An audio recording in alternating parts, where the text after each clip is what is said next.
Shit. All right, guys. So, got a lot of ground to cover today. Some interesting things have begun to develop in Iran. Um, Sorry, we're a one-man army here. Um, Holy crap. There's just a lot of stuff going on that I gotta like process and like cover and everything. So I do apologize for such like the slow delay. I'm trying to work as fast as possible here for you guys. I know my channel is literally like fucking a nothing. Like, it's a nothing channel. But you know, for the few people that do watch this, you know, maybe the right person watches it and can spread it even further. But yeah. So yeah, so then in turn more people will know about this incident. I give a fuck about people who know about my channel. I would rather these people be heard, you know.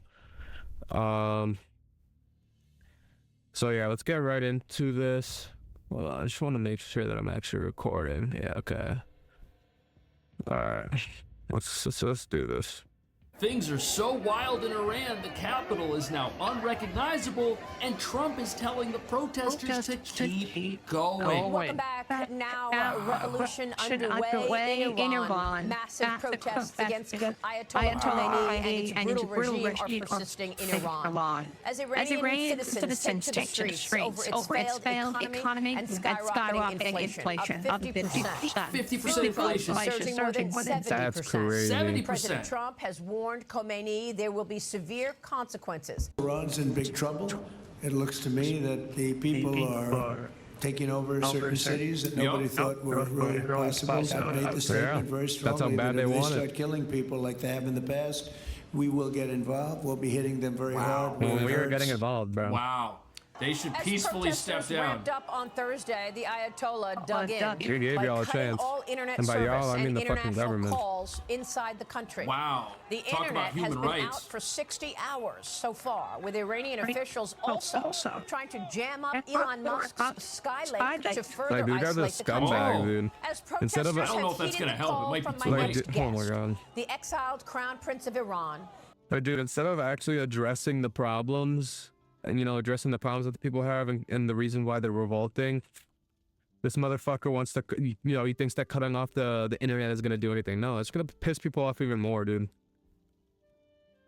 Oh, man. This, like, their train of thought is just so stupid. Like, there's nothing that I could even say to make fun of them, dude. Like, at this point, I just feel bad. I just honestly just feel bad that somebody could just be plagued and riddled with such stupidity. His Royal Highness Reza Pahlavi called on the people to mobilize and take to the streets against the authoritarian government. Yeah, they're on the streets already. Demonstrators calling for Pahlavi to return and to lead Iran. Pahlavi's Wouldn't father, that be Mohammad great? Reza Pahlavi, Yeah, they really was want Shah this guy. of Iran from 1941 until 1979, overseeing key modernization initiatives in the country with close ties to both the United States and to Israel. Wow. Until the extremists and the terrorists overwhelm the monarchy. You hear that, chat? With both ties to Israel and the United States. That's crazy, you know? It's pretty crazy that every single country, you know, that, you know, tends to hate the United States usually has one thing in common, you know? It's either communism or Islamism. You know, all the isms. That's exactly Forcing the what Shah happened. and his wife, Empress Farah Dude, brainwashing Pahlavi, people, to dude. flee, and the Ayatollah to return from exile. And that has not. And that's to even prove the point, dude. Like, these people weren't even like us, you know. They were at least to my knowledge, I'm pretty sure they weren't exactly like democratic, but you know, they weren't exactly like the United States, but they still got along with us, dude. You know, it's only when you start preaching these hateful things and all this bullshit. That's why people are saying that Islam is a freaking cancer, dude. Islam is literally a freaking cancer, dude, because it literally forbids you from just getting along with people. Not worked out very well, and the Iranian people are doing something about it. President Trump says that the country wants to negotiate a possible nuclear deal, but Iran's crackdown on anti-government protests has led to more than 10,000 others being arrested. That's terrible. A source with the administration telling News Nation that President Trump has a range of options in front Look of at him this. as he weighs a final decision. airstrikes would Yeah, be what's gonna one of the happen? many options that are on the table for the commander-in-chief. Diplomacy is always the first option for the president. He's told all of you last night that what you're hearing publicly from the Iranian regime is quite different from the messages the administration is receiving privately. I think the president has of an course. interest in exploring They're those begging for messages. mercy. And you know what's take a look crazy? at this. We were told that if the United States and Israel struck target, You know who else does that? China, dude. You know, they like those terrorists were really fucking them over, and they knew that, and they wanted to like privately, you know, admit defeat, but they didn't want to publicly do that. Like in public, they would be like, "Oh yeah, if you guys want to fight, we'll fight back," but you know, behind closed doors, and be like, "Oh, we need to cut a deal," you know, blah blah blah. Like, dude, we don't need you, bro. You need us. And these fucking stupid liberals over here, they'll have you thinking that too, that, you know, we need all these other people. No, dude, you guys just need to get off your ass, and instead of sitting here protesting and do you know, all this bullshit and spreading all these lies, you could be out, you know, working, getting a job, you know, actually contribute to the economy, you know, help open industries that can, you know, provide these things so we don't have to depend on other people, you know. It's kind of just common sense. in Iran, that country was going to mobilize and attack us back. But that hasn't happened. It looks They'll like do the those work strikes yourself, man. about a year ago may have totally doomed this regime. Iran then shifted overnight These guys. from a U.S. allied monarchy to an anti-Western Islamic Yep. regime, soon to become the largest state sponsor of terrorism, funding Hezbollah and Hamas, Yep. among other Who were groups. operating in President Trump Venezuela. and Secretary of State Marco Rubio posting this weekend on social media that the U.S. stands with the people of Iran, with the president writing this is not the Obama administration Right. when it comes Yes, to standing sir. up. Yeah, buddy. Yeah, fucking buddy. You goddamn right. This ain't no goddamn Obama administration, dude. You goddamn right. To the Who paid them Iranian and propped them up. Ayatollah and his religious henchmen, and standing behind the people of Iran, protesting for a better life. Yeah, We have that's seen only one. other times when the people have risen up, but it feels different this time. You Because the called president's for the people to different. mobilize for 2 straight nights this week. Does it feel different? Assess for us what is taking place this weekend in Iran. This is a moment that is defining. Despite being completely cut off from the world, internet shut down, and for a regime that is massacring its own people, this is an opportunity to liberate that nation. Remember, the same thugs that hate America also hate their own Yeah, people. that's right. Their own people, yeah. And That's this why is they're an killing them. opportunity What kind of fucking to question help is a that? nation It's common that sense. starves for liberty, that starts to be rejoined with the free world, and to have the same relationship that we had with America before this Wouldn't that be great? revolution occurred, to liberate ourselves and come back to the fold and contribute to world peace and stability regionally and And they were beyond. prosperous. Now, Your Highness, you have called for the opportunity to become the transitional leader. You've said many times with me on this program, you are hoping to be a transitional leader. What is your plan in that Yeah, what's that transition? gonna What look would like? the first 100 days look like? Because we know that these protests are economic in nature. They are about food and life and democracy second. Bring in peace, open up the economy. Maria, I'm a fighter pilot. I've trained all my life for exactly this moment, and people are calling on me to step in and lead this transition. I'm here to lead and help our nation go through that. I think that's why people want him, because he's seen war. He knows what it's like. Only somebody who has been to battle and seen war, you know, only they know how to make the right decisions. Because they're going to make the best decisions, not the best decisions. They're going to make the most accurate decisions to avoid getting in that situation again. Because they know how bad it is to have to go to war and to have to go to battle, you know, not know if you're going to make it home, you know, all that shit. Like anybody that's been exposed to that instinctively doesn't want other people to have to go through it. Unless you're just like evil, dude. But that's another thing. People aren't even born evil. So, like, I would imagine this guy doesn't want, you know... I would imagine this guy doesn't want his, you know, his country to have to continue suffering and seeing war. So he's going to make the best possible decisions to avoid war. You know, diplomacy, speaking to other nations, not doing terrorist things. Transition. But beyond liberation, we have to have a plan for a stable, smooth transition, a plan that, unlike other scenarios we witnessed in our neighborhood, like the debassification in Iraq, will not lead to chaos. We have to ensure stability. We have to be able to protect the citizenry. We have to be able to stabilize the economy. And for that, we have very comprehensive plans.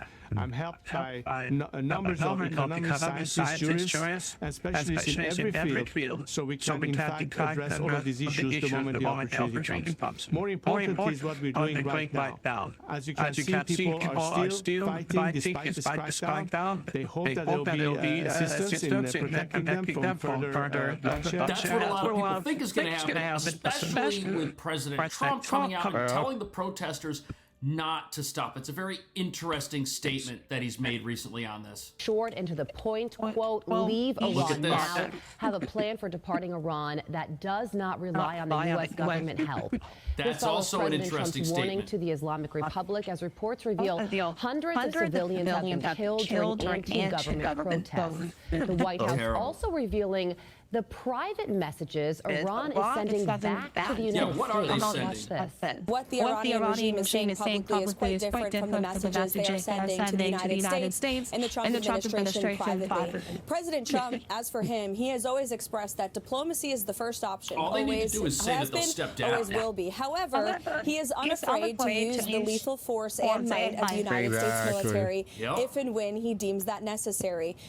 And what does that look like in the minds of the leaders of Iran who are presiding over its destruction, who are supposed to leave peacefully and just won't do it? What is that like in their minds with the recent military action in Venezuela? Do they think President Trump's playing around? Nobody knows that better than the Iranian regime. Right. Fox News contributor and former CIA station chief Dan Hoffman joins me now. Dan, good morning to you. There's this near communications blackout inside Iran right now to try and make it difficult for protesters to organize and continue. But those who have been able to get their message out to the outside world do say that there are many Iranians who are still dedicated and committed to this cause despite this ongoing violence against them. Where do you think these protests stand right now? And could this moment actually lead to significant change? That's what everyone wants to know. Yeah, I think the Iranian regime is under more threat right now domestically than they ever have been before. I think that's for sure reflected in the outreach on the part of the Ayatollah to the United States. And you know why that is? Venezuela's not around to help these guys evade sanctions. And they don't have a sympathetic president in the White House of America who's willing to let these guys get away with exploiting their own country so that they can stay in power. Those two things are huge. Some negotiations potentially about the nuclear program. This ain't Obama, bro. Iran knows that their economy is in free fall. They're suffering from a shortage of water. All of those things every day it gets have worse. Fueled these protests, and it threatens Iran's regime. And so what they want is to negotiate and put an end to those sanctions. I think the Trump administration will certainly listen. It's a good opportunity for us to collect information on how bad things are inside Iran.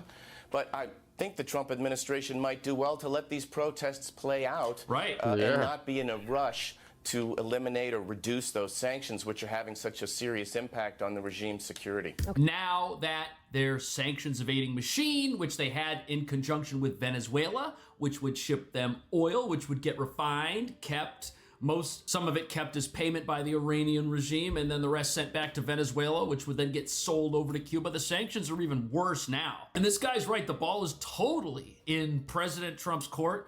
America doesn't have to rush to make a deal with Iran to save it. Any deal would prop them up at this point. Well, on that very point, President Trump posted this to Truth Social yesterday. Effective immediately, any country doing business with the Islamic Republic of Iran will pay a tariff of 25% on any and all business being done with the United States of America.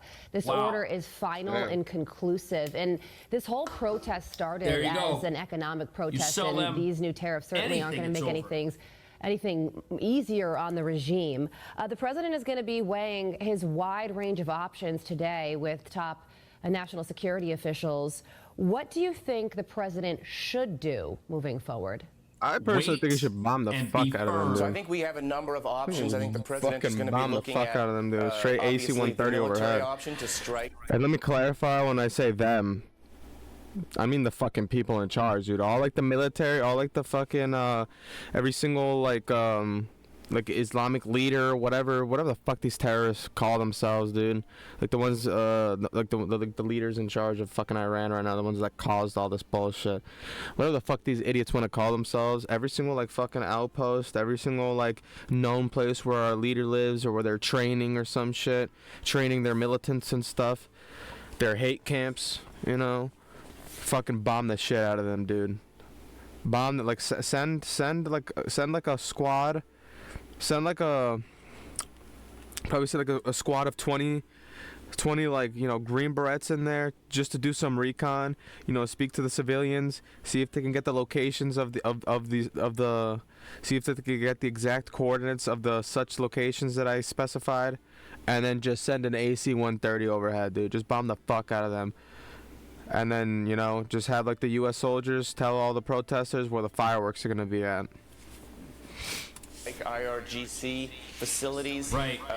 They're the ones that they're bringing down the oppression on those protesters. If they try to roll tanks through the streets of their capital and they want to take out their frustration on their own people and some major escalation, I don't think they're going to get very far. I think they're being watched right now. I think they know it, and with the whole backdrop of the operation in Venezuela just happening, they've got to be thinking twice about doing anything to clamp down on this more than they already have. Certainly an option. Cyber strikes is another one, delivering internet to the Iranian people so that they can coordinate these protests. And of course, we've seen the sanctions increased further. And remember, the targeted countries are India, China, and Russia, those countries that do business with Iran.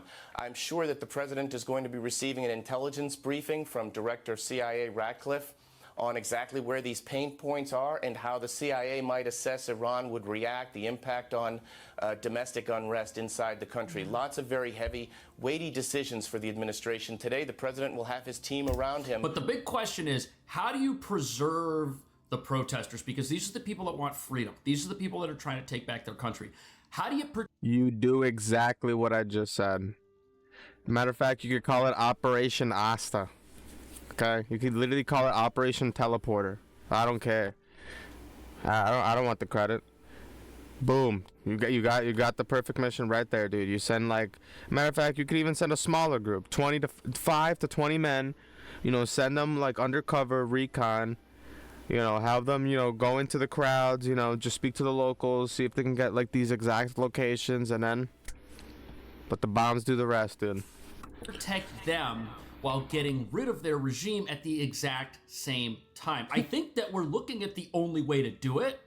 Where he said help is on its way to the Iranian that's what he's people. saying. He also said meetings with Iranian officials have now been cancelled. So he won't meet with them. What do you make of all Wow, this? so he's not meeting with them. It seems that this latest post by Donald Trump might be confirming a report that came out by the Wall Street Journal that said that Donald Trump, according to White House...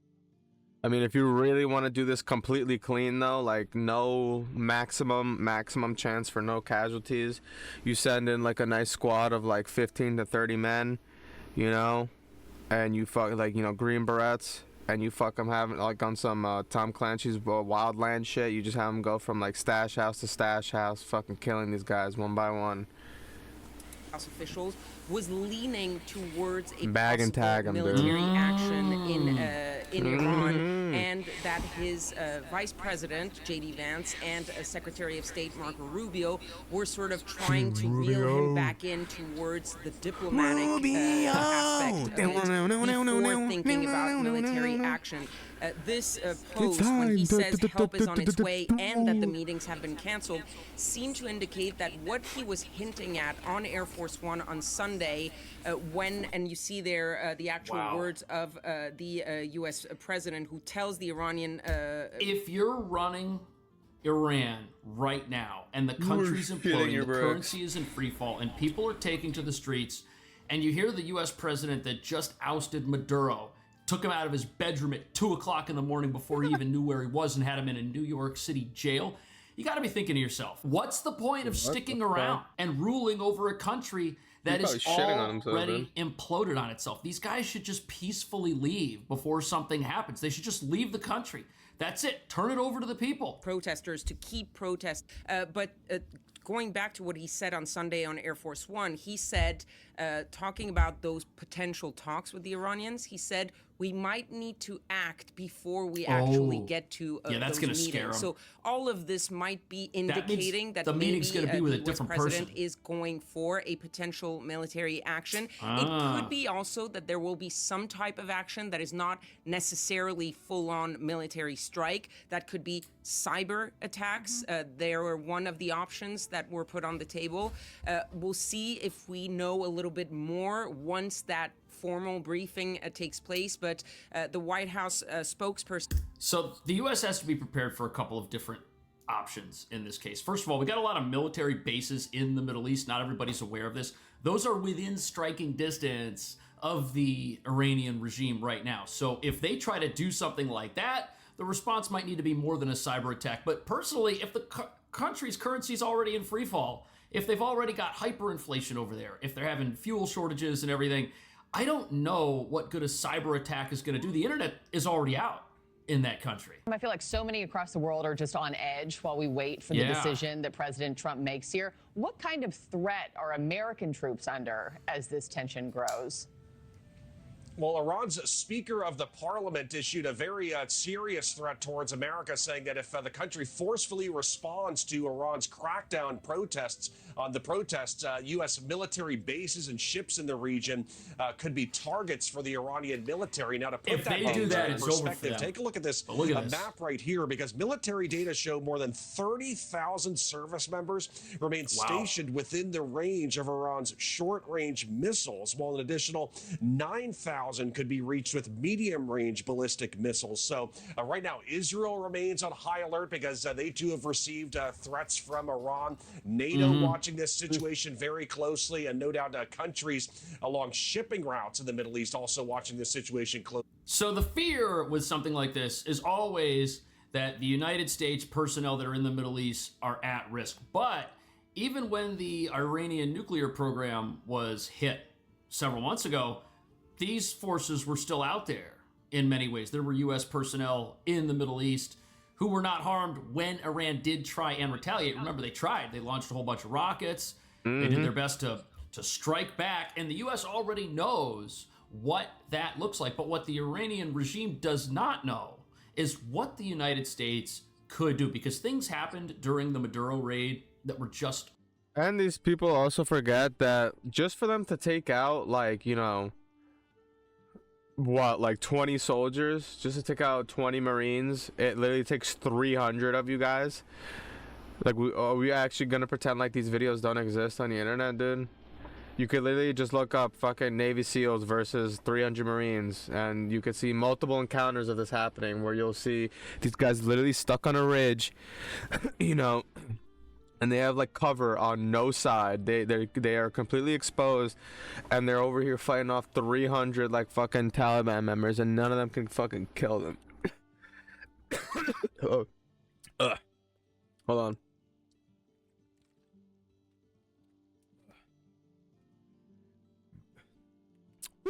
Sorry about that. You'll see like, you know, like 20 fucking Marines fighting off like 300 Taliban members, and none of these Taliban members can even fucking get like any kills off, dude. They might like peck, you know, they might like peck one of those soldiers and get him down, but you won't kill him, because we don't leave soldiers behind, dude. We'll get him, patch him back up, get him back in the fight, you know, keep fighting. 300 of them, dude. It's crazy. Finding out about. There are reports that weaponry was used that totally incapacitated Maduro's guards and his security forces and just paralyzed them. They couldn't fight back. They were just totally wiped out.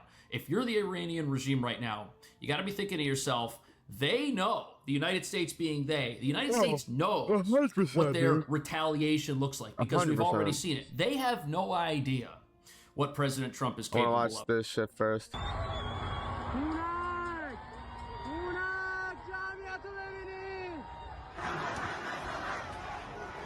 That squad's take over everything.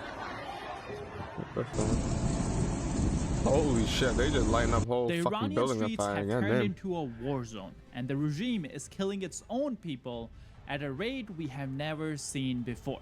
But despite the bullets, the mass arrest, and a death toll now estimated at over 12,000. The revolution is not stopping. While the regime uses a total internet blackout to hide its death squads, the world is finally waking up. For the first time, world leaders like German Chancellor Merz are openly predicting the fall of the Ayatollah. President Trump says help is on its way as US jets increase activity at air bases across the Middle East. We start with one of the craziest reports coming out of the revolution. According to a new assessment based on medical data that's coming out of Iran, at least 12,000 people have been killed in the largest killing in Iran's history. Most of the killings took place on the nights of January. 12,000, dude. I would say that's a massive amount of people. I would say this would qualify as a fucking genocide, dude. 8th and January 9th. Those were the first 2 nights when the internet was shut down. This is exactly what the Iranian regime wanted to hide from the world. But the reason we are learning all this is because of Iranian doctors. They are risking their lives and speaking to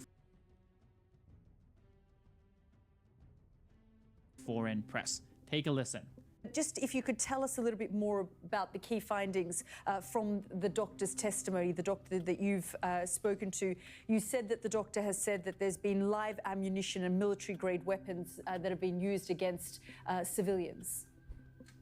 Exactly. So the key points are that, number one, he says as of Thursday around 10 p.m., the injured people coming in, this is a guy who is in the operation room doing surgery on the injured. He says that the nature of injuries immediately changed.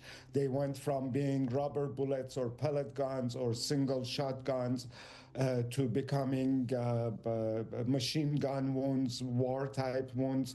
And he said all the hospitals were overwhelmed. They just did not have the personnel to accept so many dead and injured.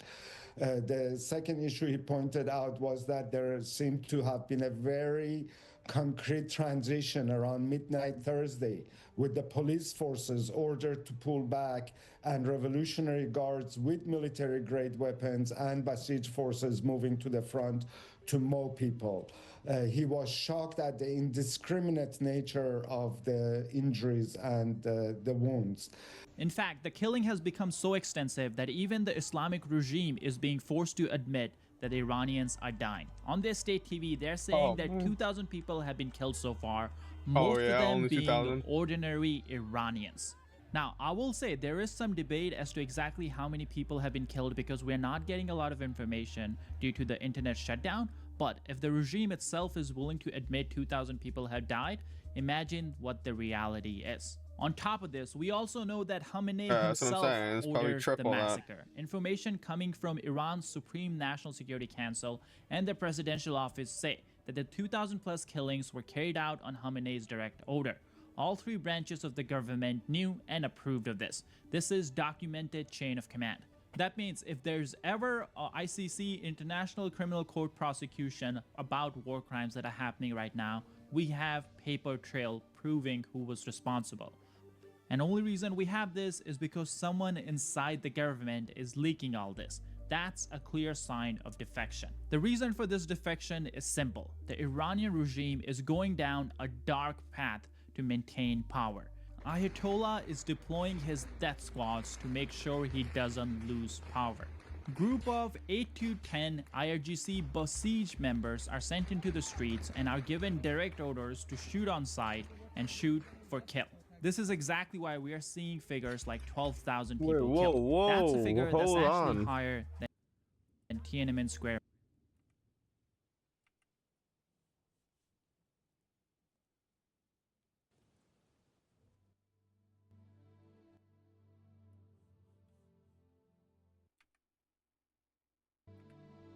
Oh shit.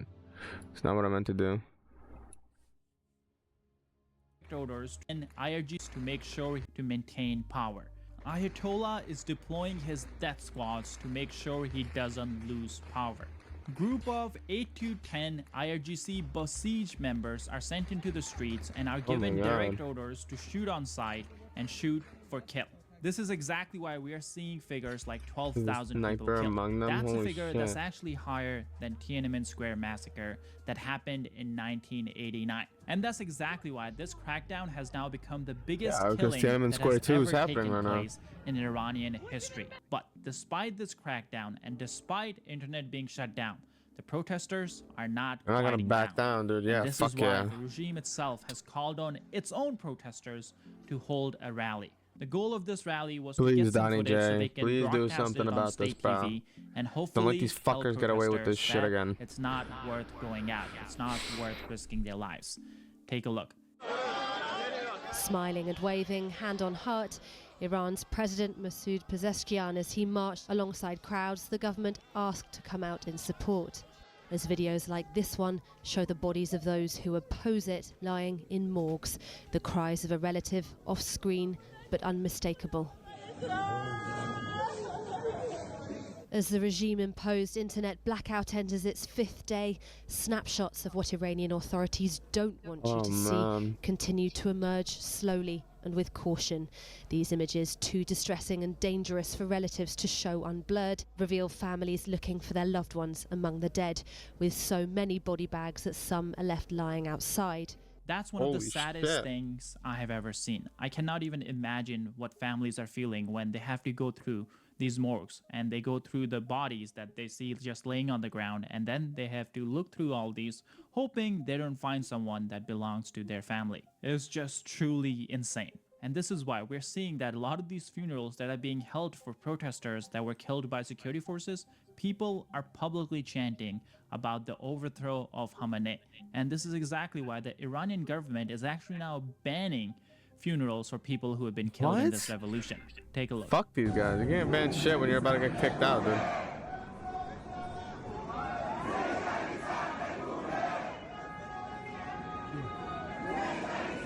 This all tells us one thing. If the regime has to go to these lengths just to make sure that it doesn't get overthrown, we know its days are numbered.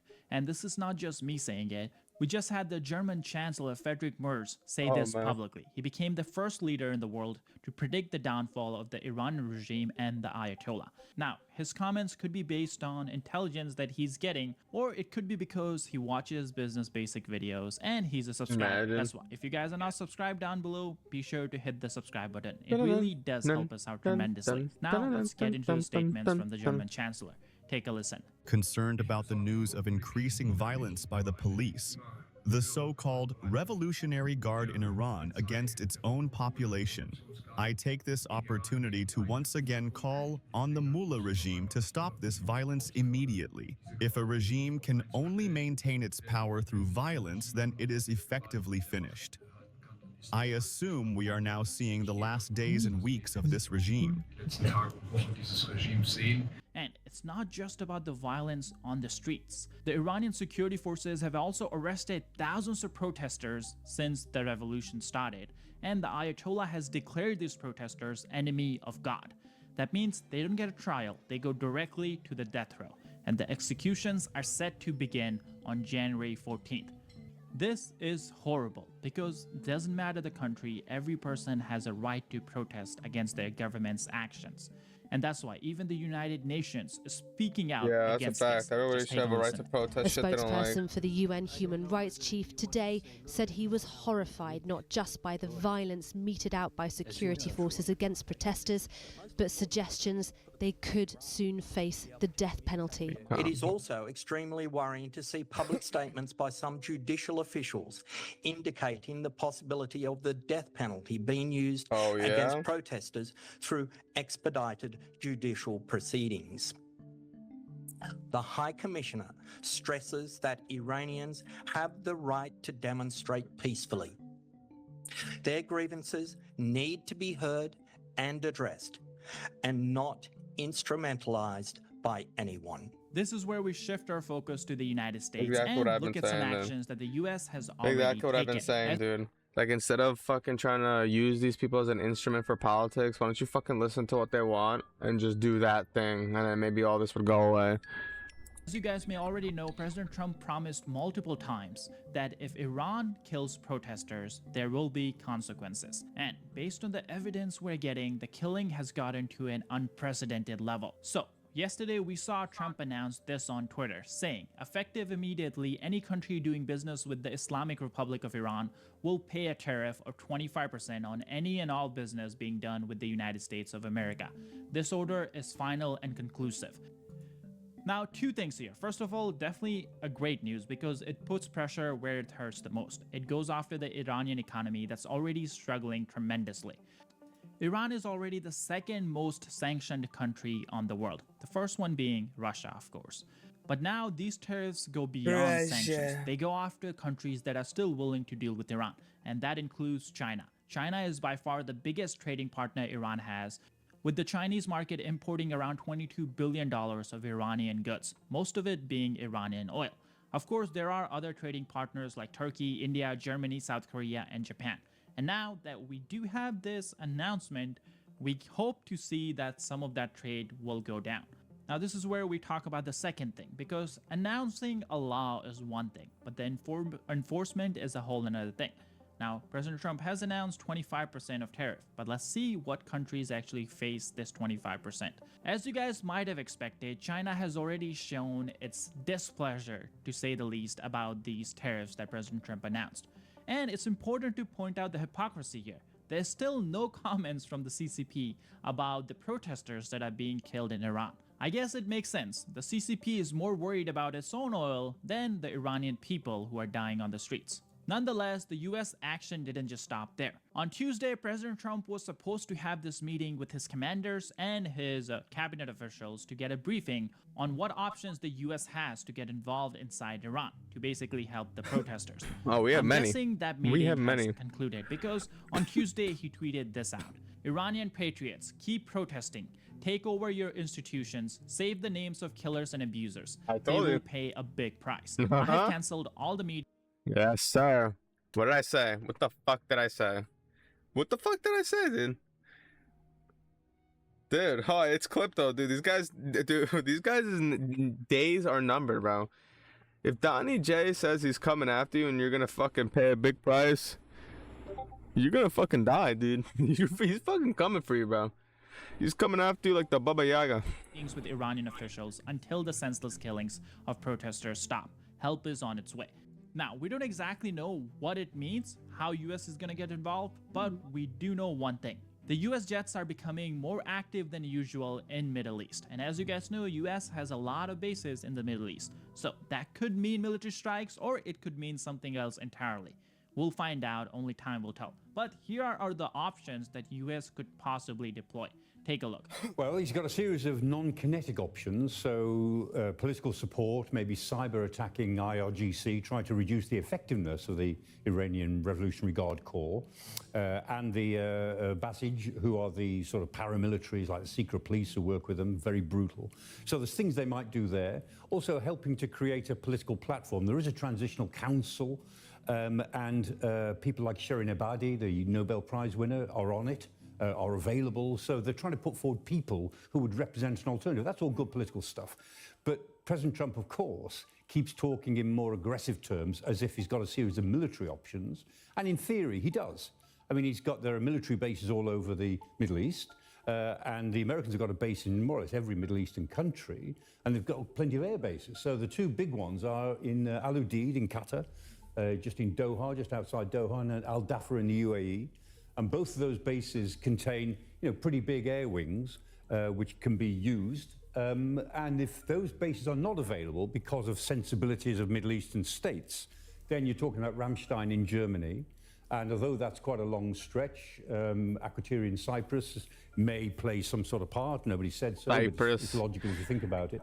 As you guys know, the revolution is still ongoing, and we'll make sure to keep you guys updated as we get more reports. So be sure to hit the subscribe button down below. My name is Sam, and I'll see you guys in the next video. Later, Sam. One of the problems... Oh, man. This is crazy, dude. What's this one?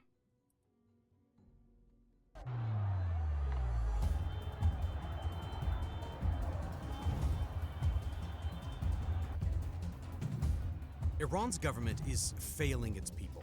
The currency is in free fall. The public anger is boiling over. But beneath the headlines, there's something far more explosive. It's running out of water. A crisis that could push the regime past the point of no return. Tehran, a city of 15 million, is staring down the unthinkable as the taps are just days away from running dry. The capital of Iran is facing day zero, the moment when the water stops flowing, not in one neighborhood, not for a few hours, but across the entire city. This is no longer a warning, it's a countdown. Already the signs are clear.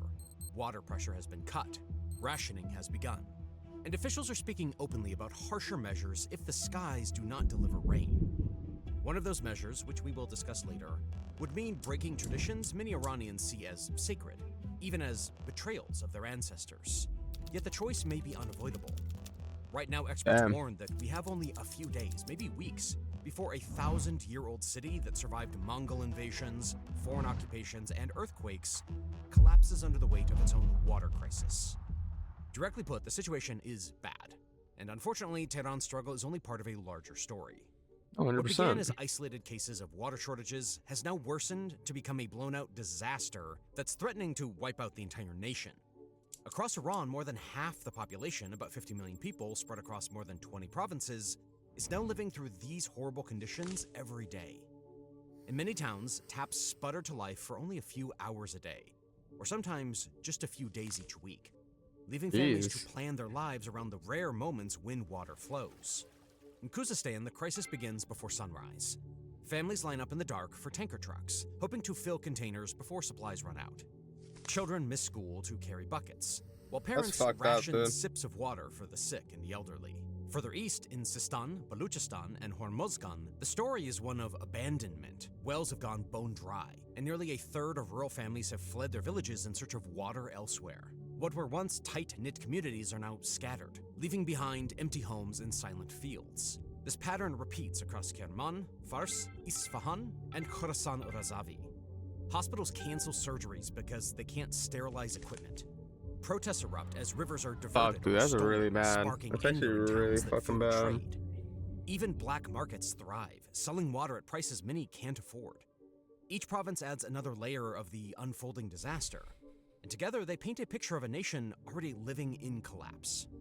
This widespread thirst is not just a hardship, it is an early warning sign. It signals the approach of day zero. If nothing changes, the capital could become a ghost city of 15 million desperate souls. A place where survival depends not on tradition or power, but on the simple question of whether the water still flows. So where does a phrase like day zero even come from? It's not just a headline. It's the technical term that Iranian officials and water scientists use behind closed doors. It marks the day when the taps in Tehran completely stop running, and millions of people wake up to silence. No water to drink, no water to cook, no water to wash away the dust that clings to every surface. A city that once pulsed with life would suddenly feel hollow, stripped of the most basic things that kept it alive. For all practical purposes, it would be a doomsday event.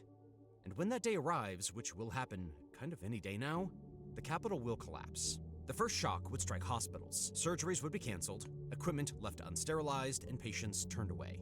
Firefighters would stand powerless as flames spread through homes and businesses, unable to fight back without... Yeah, dude, that's pretty fucked up. One fire, like one accidental fire, dude, you know, somebody accidentally used their fucking cooking burner on or whatever. It's game over, dude. The whole village is on fire, bro. It's clipped, though. You just murdered mad people.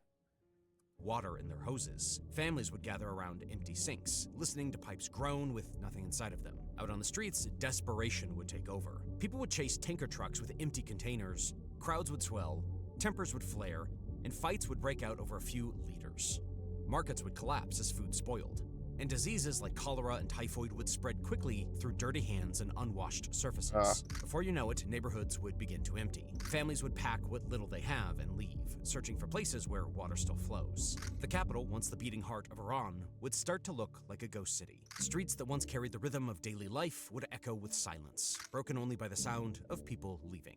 This scenario, day zero, is not some distant nightmare. It is the breaking point where a modern city becomes unlivable, where survival itself turns into a daily fight. That is why the countdown to that moment matters. That is why reaching that day would mean the unraveling of everything Tehran has ever stood for. And here lies the cruel irony. Tehran is more vulnerable than anywhere else.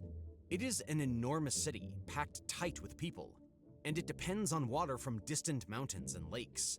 It is the worst possible city in Iran for day zero to strike. Yet it is the capital, the heart of the country, and its days are already numbered. And hey, while we're talking about a 15 million person capital potentially turning into a giant ghost town overnight, don't let that happen to us here. If you don't smash that subscribe, Iran's key reservoirs have sunk to critically low levels. Many are in the single digits, averaging around 5%. Damn, even after below minor 5%? That's not fucking good at all. In 60 years. That's This really plunge bad, follows a dude. steady slide, with rainfall You might as well dropping just about a fucking get rid of it millimeter each now. year since the 90s, adding up to 30 millimeters less overall, while temperatures climb twice as fast as the global average in some spots, up to 4 degrees per decade. Evaporation steals even more, with some reservoirs losing 2 meters of height yearly. Recent showers in early December, the first of autumn, brought a slight bump to levels around Tehran, pushing some, like Latian, under 10% still, but far from recovery. Brief showers like those on December 10th and 11th barely made a difference, and autumn rainfall this year was 89% below normal. As much as those showers seemed like relief, they were nowhere near enough to refill the city's thirsty reservoirs. Again, those rising temperatures make the shortages even worse. The little rain that does fall, and even the snow that melts, disappears faster because of stronger evaporation. The mountains that once gave Tehran a steady flow of meltwater are failing too. Snowpack in the Alborz and Zagros Holy ranges is shit, shrinking dude. year after year. Now the meltwater It looks like a arrives little in short, biome in unpredictable Valheim. bursts, often too little and too late to help. As the natural sources shrink, the demand for water only grows. And those rising temperatures do not stop at the mountains. Heat waves now strike earlier in the year and last longer, pushing demand higher while supply shrinks. That heat claims lives too, with 1,700 deaths yearly from it, 5 times more than in similar climates elsewhere. Demand surges even more from a population that more than doubled since the revolution, jumping from 34 million to over 93 million, egged on by policies pushing for growth without scaling up supplies. This creates a catastrophe, the likes of which we are seeing unfold on the ground. It would be tempting to preach that this crisis came out of nowhere, but scientists have been warning for decades that climate change would bring these kinds of extremes. However, in all fairness, even they were stunned by how quickly it arrived at Tehran's doorstep. In the end, climate change did not create Iran's water problems by itself. The country's water system was already weak, but climate change has turned every weakness into a breaking point. What might have been manageable in the past has now become a full-scale crisis. As if Tehran's troubles above ground weren't enough, another crisis is unfolding beneath the city. The groundwater, once a hidden reserve for emergencies, has been drained faster than nature can replace it. Farmers, factories, and even government agencies have sunk illegal wells, pulling so much water that aquifers are left hollow. With nothing left to support the soil above, the land begins to collapse. In I some thought he was gonna districts, talk the about ground the sinks by protesting and 31 to shit. 40 centimeters every year. Roads buckle, pipelines snap, buildings tilt and crack. Entire neighborhoods are being swallowed as the earth caves beneath them. Without its underground safety net, Tehran faces each dry season with no cushion. The city is left dangerously exposed, its foundations literally crumbling beneath its feet. This slow collapse underground is more than a hidden risk. It is turning Tehran into a city that may no longer hold as the nation's heart. With the ground sinking faster each year and reserves running dry, leaders have started whispering about the unthinkable, abandoning the capital altogether, shifting power to somewhere the water still flows. We'll dive more into that in a second. While we're still on the factors leading to this doomsday water crisis, farming consumes more water than any other sector in the country. It is essential for feeding millions, yet it pulls more than 90% of Iran's entire supply. Holy Most fuck. of that water travels through irrigation systems built decades ago, systems that leak or evaporate before reaching the crops. Instead of sustaining agriculture, This is they why you drain should probably rivers and be underground putting some of that reserves money even into faster. fucking The strain agriculture instead of intensifies fucking when you look at terrorism. what's being grown. Alfalfa, pistachios, and rice are still planted in What regions that can happens, no chat? longer support them. These crops demand enormous amounts of water, and each season adds pressure until the land itself cannot recover. To keep going, farmers drill deeper wells, clawing at what little remains underground. In the process, aquifers that once protected cities like Tehran during dry years have been hollowed out. What used to be a natural shield is now nearly gone. Attempts to reform farming practices have been made, but they rarely last. Politics intervene, costs mount, farmers fear losing their livelihoods, and leaders fear the backlash of dismantling old systems. So year after year, plans stall, and nothing truly changes. The very system that feeds the nation is now eroding its future. While all this is going on, Iran's infrastructure is struggling to keep up. The big dams scattered across the country were built for a time when rivers flowed strongly, and rain was far more reliable. But those days are gone, and the country is still leaning on designs from the past. That reliance on old ways traces back to a rush of ambition years ago. Leaders pushed for mega projects, building dams at blistering pace, one every 45 days during one era, chasing prestige and quick wins without thinking through the long game. Many of those structures disrupted rivers and ecosystems right from the start, setting the stage for today's breakdowns. And it doesn't stop there. The tunnels meant to carry water to farms and cities can't keep pace with companies tied to the Revolutionary Guard win no-bid contracts worth billions to throw up dams. Nobody sounded like a warning in technical reports at the sheer scale of Tehran. In Isfahan, Qom, and Mashhad, some neighborhoods already see taps running only a few hours a day. Each time those smaller breakdowns hit, more families abandon the countryside and head towards the big cities in search of water and work. That migration creates a vicious cycle, piling new pressure onto systems that were already cracking. What once sounded like a warning in technical reports is now unfolding in real life, district by district, city by city, province by province. But huge. President Pezeshkian has argued that a move could ease Tehran's traffic. As fields fail, young families leave, abandoning cracked earth at full speed because cooling those % of Iran's water. Protected zones. Yeah, right now I doubt Iran's water is at least those problems right now, dude.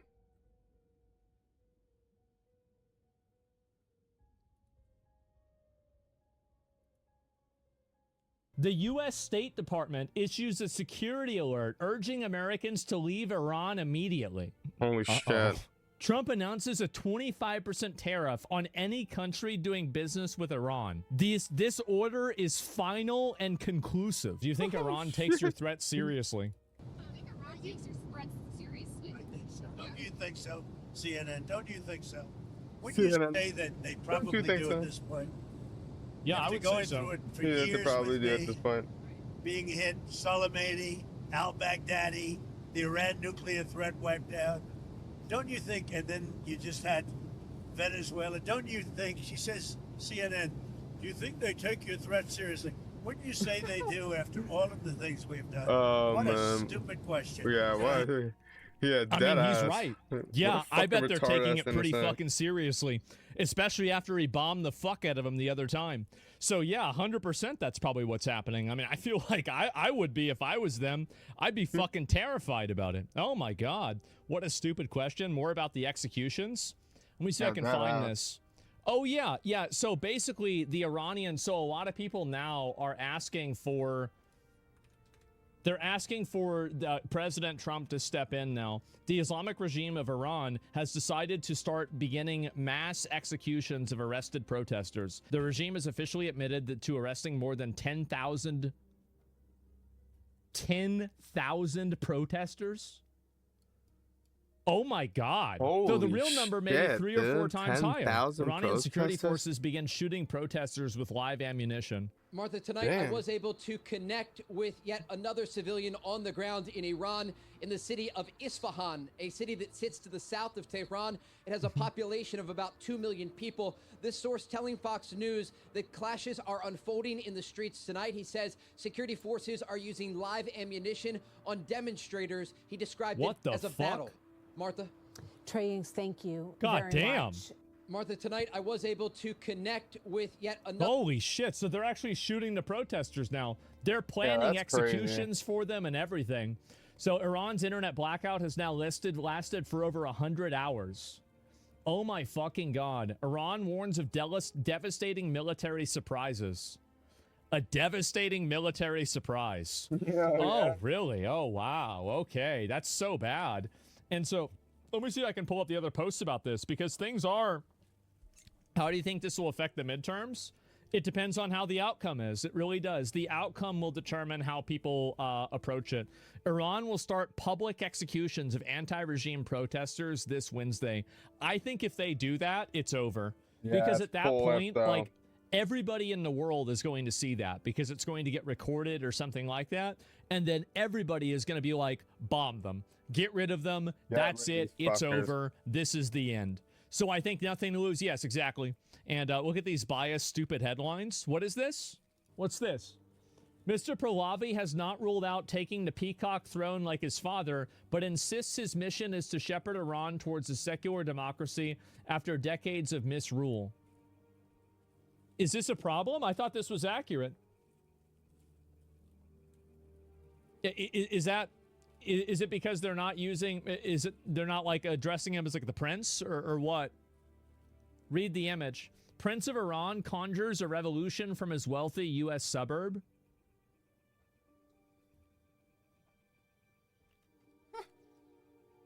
Man.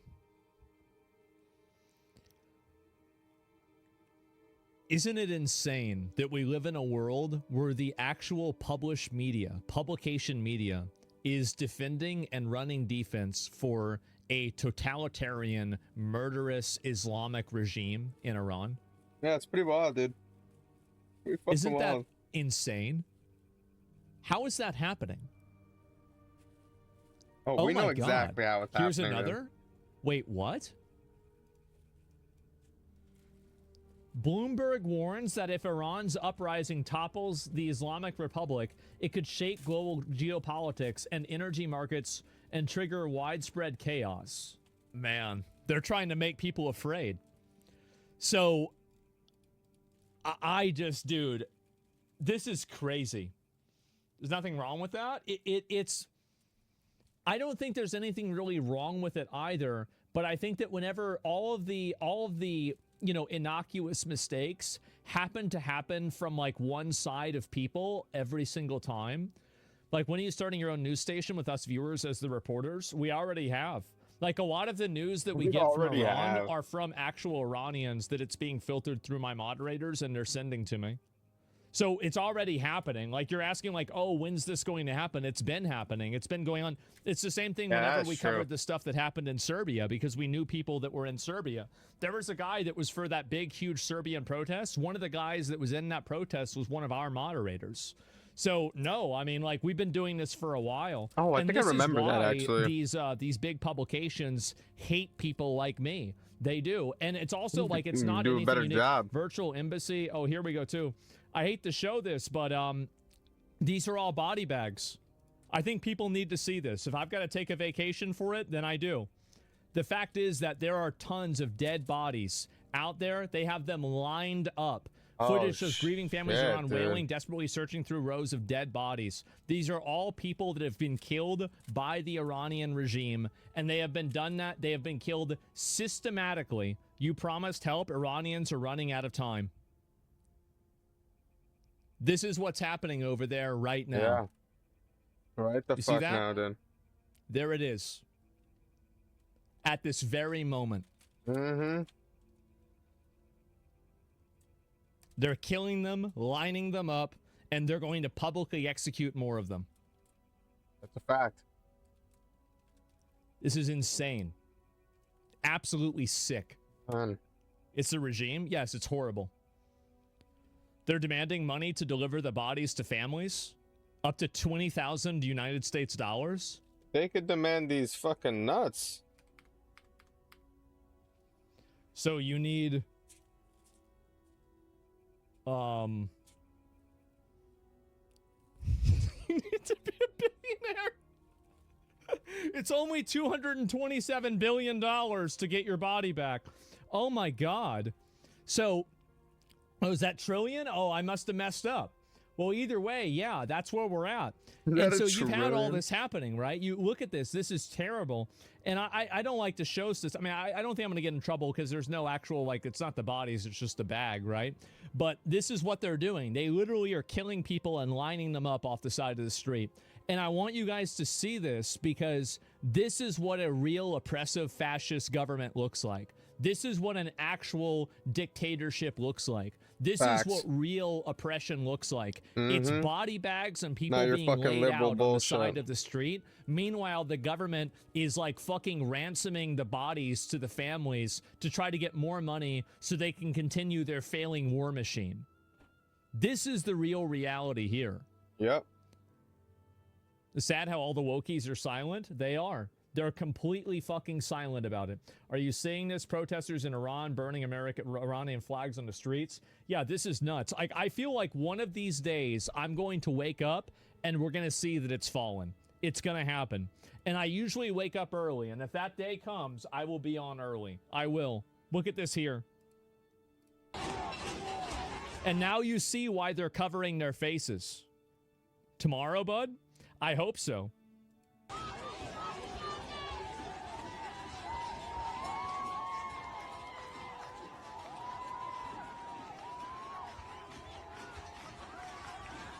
Yeah, today I'm like, yeah, please take the day off.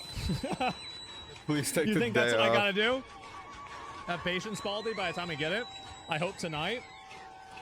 Yeah, mods, you guys can keep sending me new links, and I'll look at everything.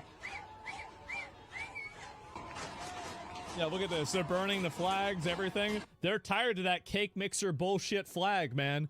They're tired of it. And I think it's about fucking time. So we've got another one here, and we saw this the other day, so we're not going to spend a whole lot of time on it, but an IRGC soldier opened fire on people gathered for a funeral. A 16-year-old was shot and killed. Look at this. A random soldier just shooting for no reason. Oh my God. I think once the normal army turns out, that'll be it. I hope so. And Asmon, everyone knows this leftists are saying nothing about this. 5,000 dead, only 3 major cities. Cities where people don't have guns. Wow. It's almost like you need a Second Amendment. Yeah, if Trump acts, it must be decisive and swift. Yeah, Iranian is... You know, chat, that wouldn't be happening if everybody over there had a fucking shotgun. Like, everybody loves to say, oh, yeah, Americans and their guns, blah, blah, blah. Well, yeah, guess what, dude? The only difference, the only reason why our country doesn't look like that is because, you know, is because I could literally just do this. And you're gooch. You know?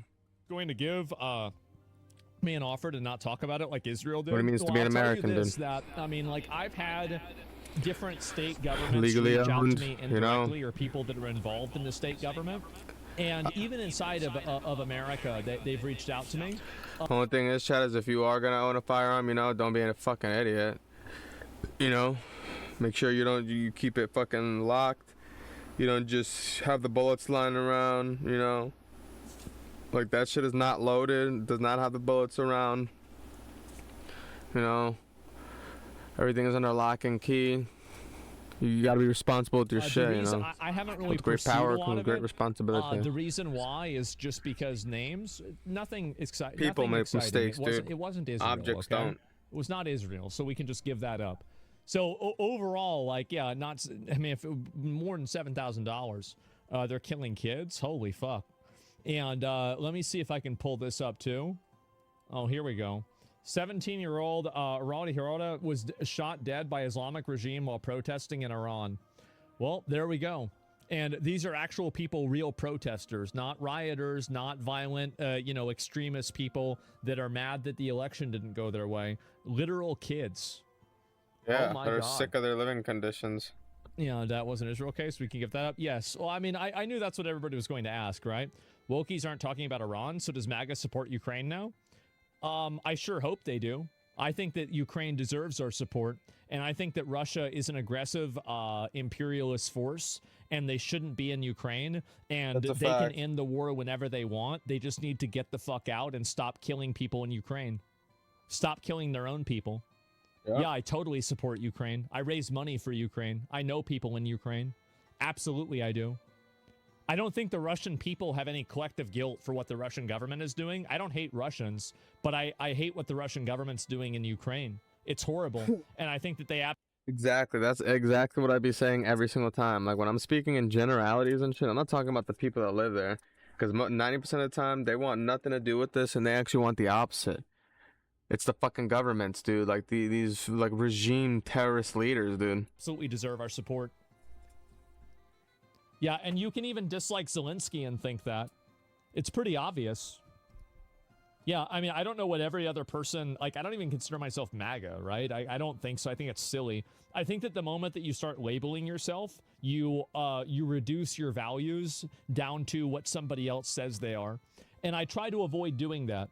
Massive fires and thousands of protesters can be seen on the streets of central Iranian city of Esfahan in footage claimed to be from tonight that was received and published by the Independent Persian.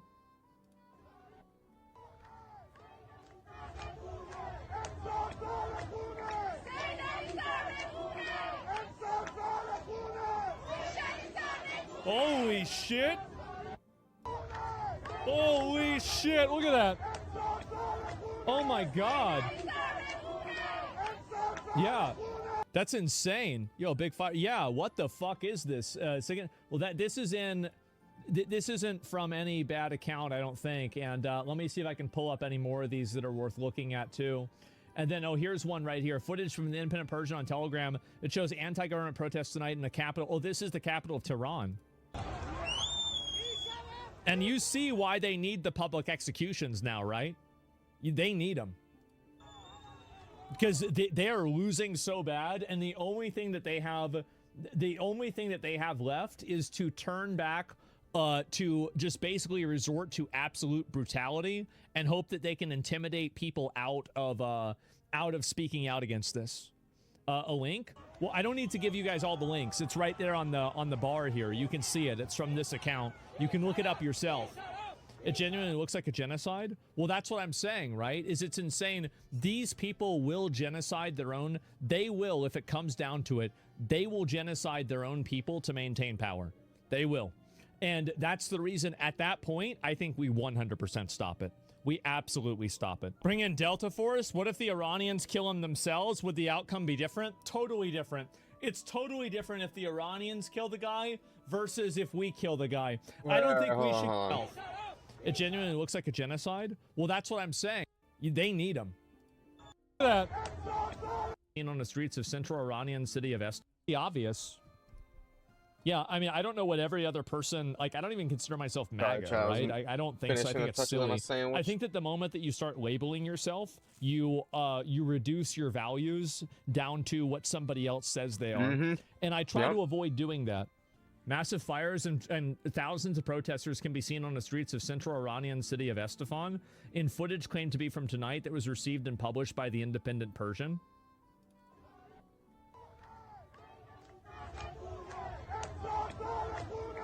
Holy shit. God damn. Holy shit. Holy shit. Look at that. Oh my god. Oh, yeah. That's insane. Yo, big fire. Yeah, what the fuck is this? Second. Well, this isn't from any bad account, I don't think. And let me see if I can pull up any more of these that are worth looking at too. And then, oh, here's one right here. Footage from the Independent Persian on Telegram. It shows anti-government protests tonight in the capital. Oh, this is the capital of Tehran. Yeah, that's the capital. And you see why they need the public executions now, right?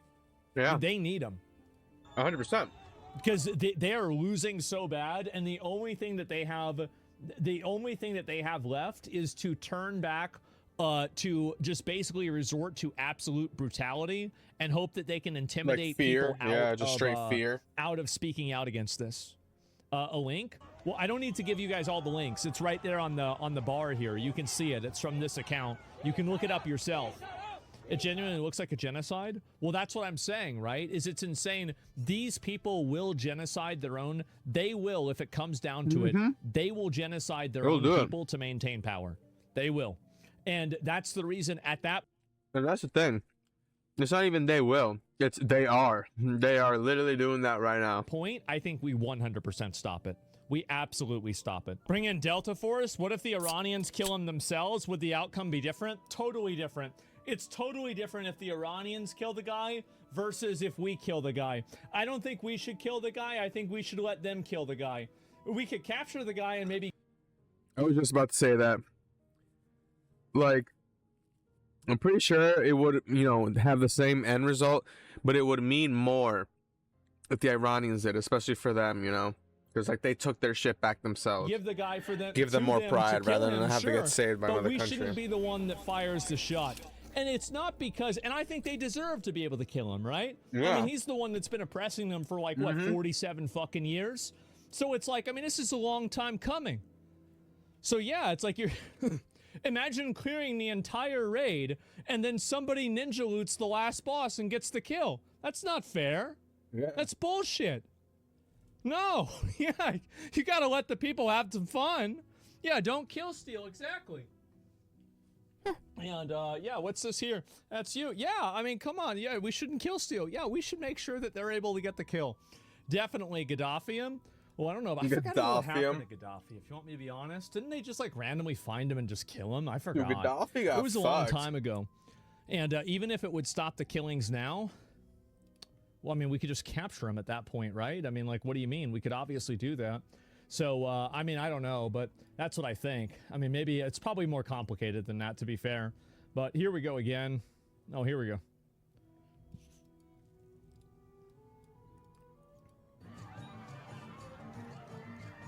Look at all that.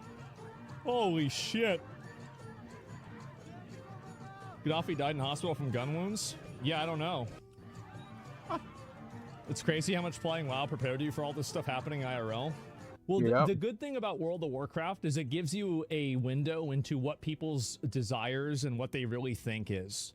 Because the way that people act in a video game, whenever they're totally unrestrained... People forget that media, games, you know, the ideas for things, it's all just based off real life. ...by social norms is the way that they want to act in real life. So if you can see the way a person acts without them having restraint from social norms, you can get an idea on where their behavior is coming from. That's really the truth. And I know it sounds weird, but I think that it's true. So anyway, the IRGC are among the most evil people in the world. I know I'm not telling you to do anything. Yeah, people are asking Trump now to make an intervention, which is kind of surprising, honestly. It really is. Oh, here we go again. The head of the Democratic Socialists of America International Committee is openly cheering for the brutal theocratic regime of Iran to crush pro-democracy protesters. Long live Ayatollah Khamenei and the Islamic Republic of Iran. What are you talking about? Man, we got some terrorism Andes in here, huh? Good morning from Iran.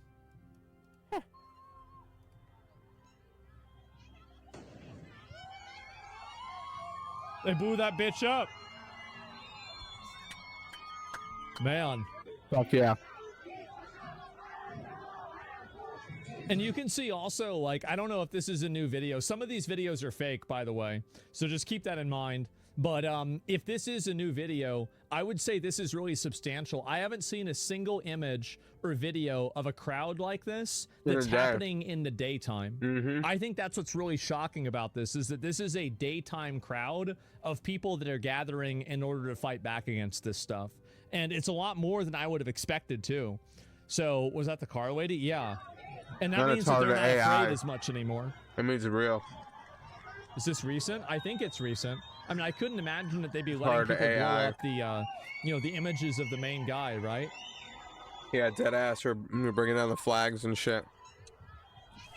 It's not real, probably. It said it's below freezing and no tree has leaves. Oh, yeah, but this could be a different type of tree. I don't know about that. Yeah.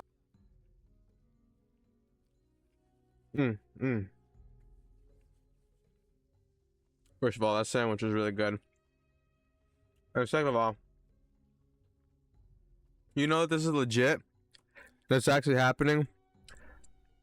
Because over there, just for even thinking about posting like an AI video of this happening would get you killed. So the fact that this is happening, and not only it's happening, but they're also posting about it, and they keep posting about it, that's how you know it's legit. And they really are toppling them. Because if it wasn't happening, and all this shit was still being posted, they would be killed for this shit, dude. Yeah, you're right. Yeah, maybe it is old. That's a good point. Which some of them are. Yeah, let's see if I can find the rest of it. The regime change handshake. Oh, we already saw this before. Trump orders U.S. citizens to evacuate Iran. Holy fuck. Not some, a lot of them are. Our country back. Yeah, exactly. Oh, so yeah, it's a little bit farther than a protest. Not fuck yeah, they're not. Just fuck yeah, Islamists backed in Turkey or in Syria are mass slaughtering Kurds. Entire villages are being wiped off the map. Where's the media? I think it's very obvious that the media is a lot softer on Islamist terrorism. Yeah, I think it's very obvious. And any sort of like any bad action from anything that could be perceived as like Islamic or Muslim, I think that they don't talk about it and cover it the same way.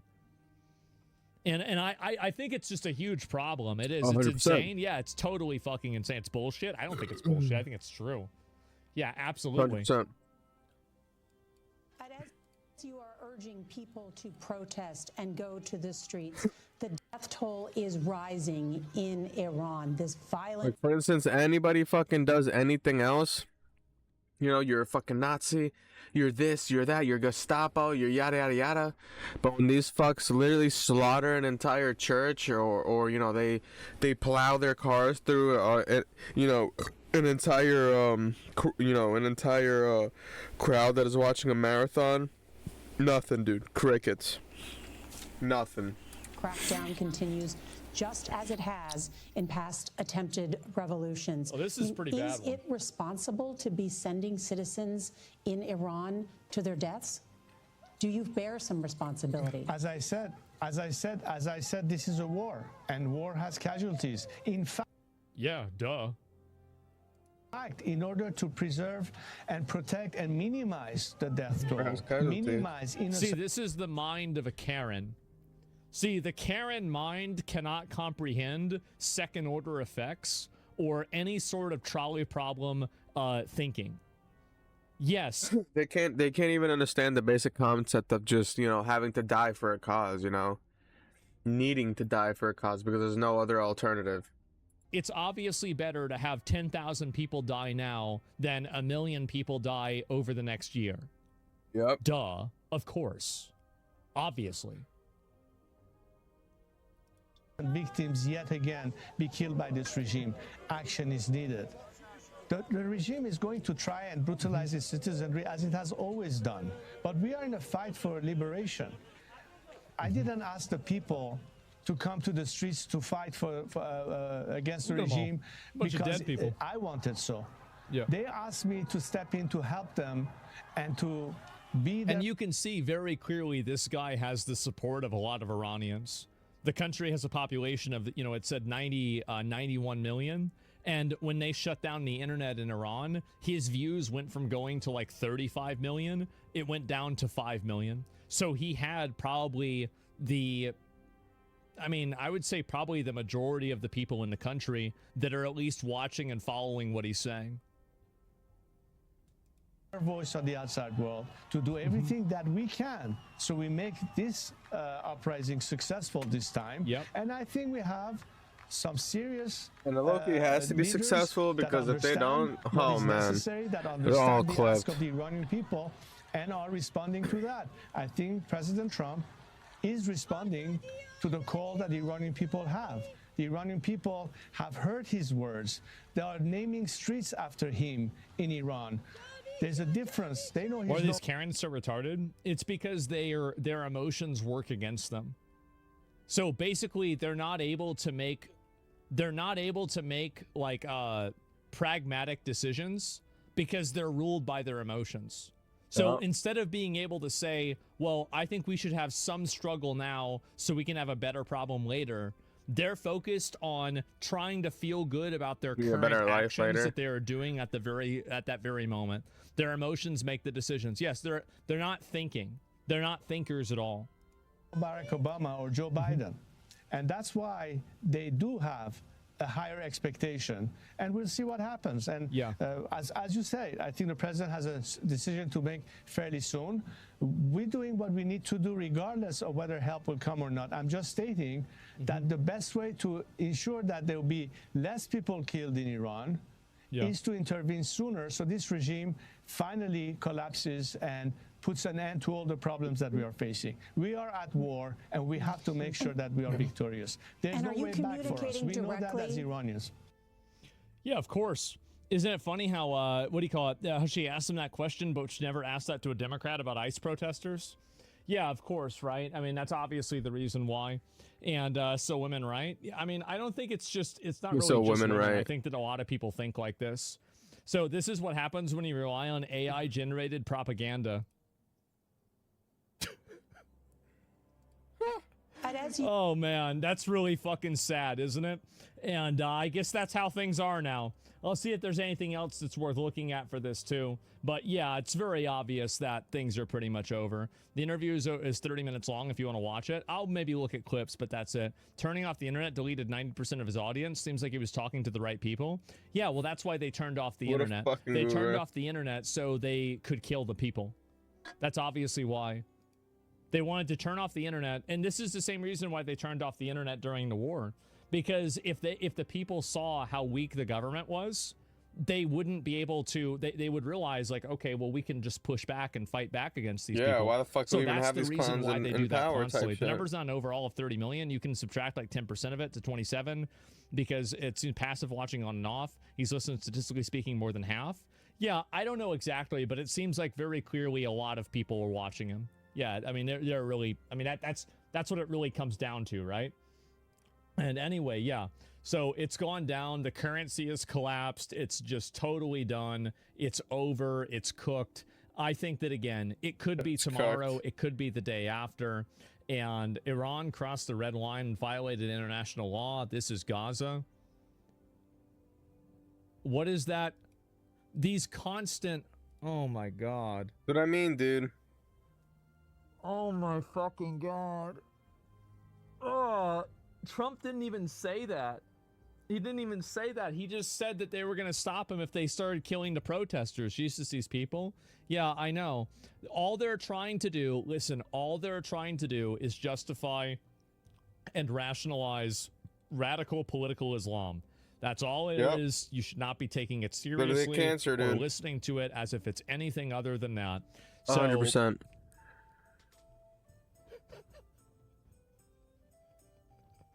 Man.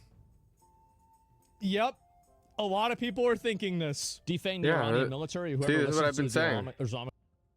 Boom. This is what I've been saying, dude. The shoe bomber was Muslim. Beltway snipers Muslims. Fort Hood. Underwater bomber. The USS Cole bombers. Madrid train bombers. These guys love their bombs, dude. The Pan Am Flight 93 bombers. Air France hijackers. The Iranian embassy takeover. Regime and let the Iranian people love do the rest. Yeah, because I think that just doing their bullshit. It's really important to make sure that, you know, the revolution is owned by the Iranians. That way, people can't shed, you know, like doubt on it. Because I did watch this. Listen to this.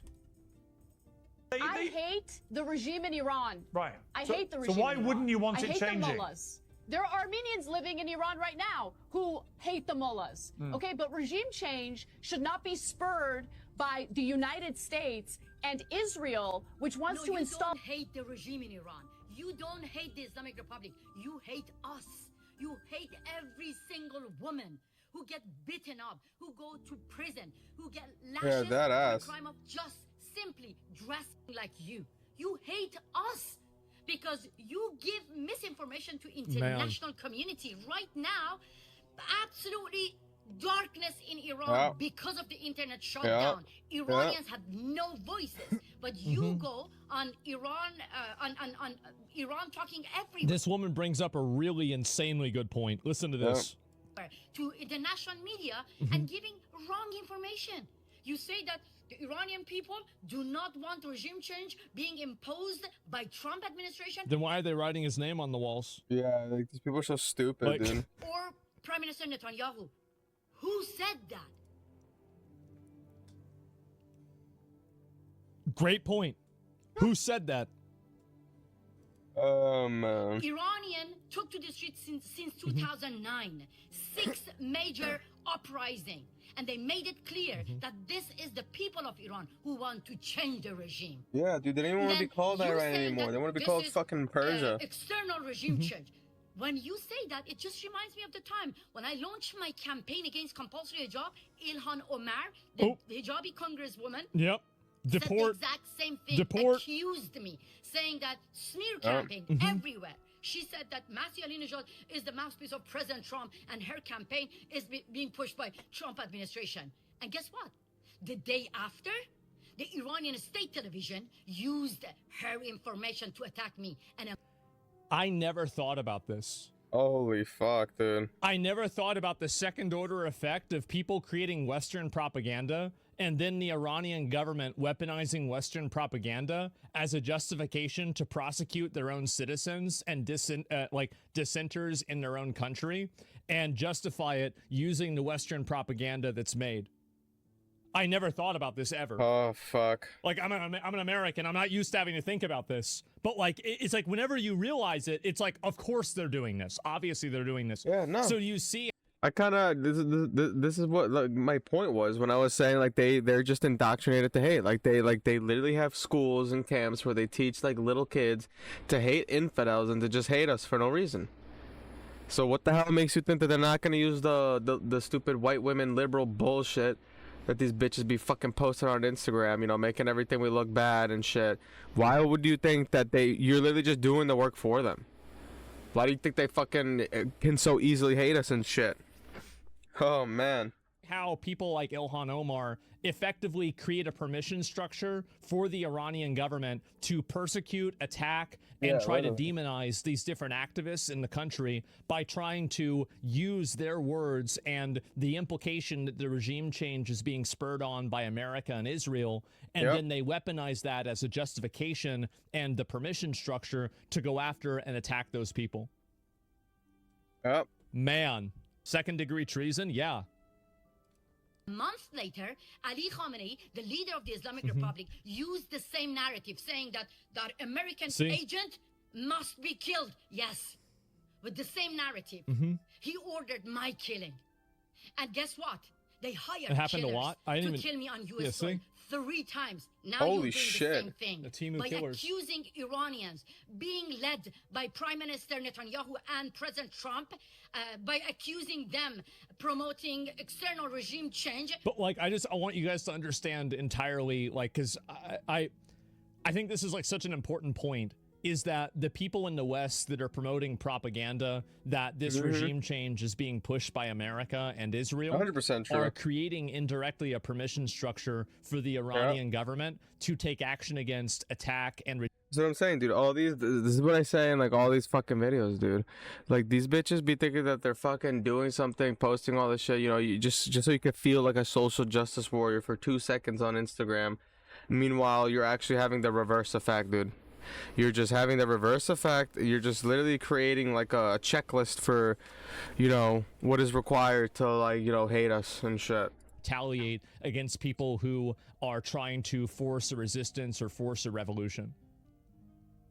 I just want you guys to understand the connection here, because this connection is crucial. You are actually giving excuse to Iranian Is it evidence for treason? Yeah. To slaughter Iranians. To It's kill intentional, not innocent indirect. and unarmed protesters. This is what you're doing. And stop doing that. If you decided to keep silent, that's fine. But when people of Iran are being banned from internet, they don't have a voice, don't go on media and speak for talk them. on behalf of them. Let us talk. Let us talk. Because of your narrative, right now, thousands of people have been killed in the streets. And the other issue, too, with that narrative is that the Iranian government will weaponize their words and then use it as propaganda for their own citizens and make their own citizens think that the revolution isn't legitimate because Americans are making up fan fiction about how the revolution is being pushed by America.